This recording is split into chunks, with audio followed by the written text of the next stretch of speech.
আল্লাহ যদি আমাকে জিজ্ঞেস করতো তুমি কি চাও, বা সুযোগ দিত কি চাও, আমি আমার জীবনের সব ভালো আমলের বিনিময়ে হইলেও হাদিকে যাইতাম। আমি আমার সব ভালো আমলের বিনিময়ে হইলেও হাদিকে চাইতাম।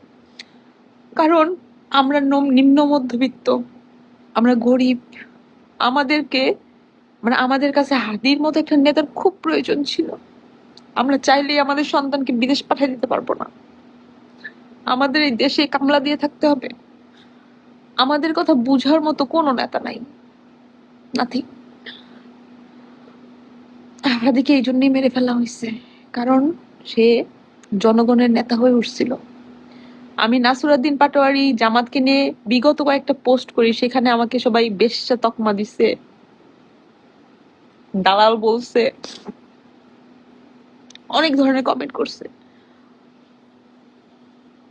তারা কোন মায়ের সন্তান যারা এই ধরনের কমেন্ট করে?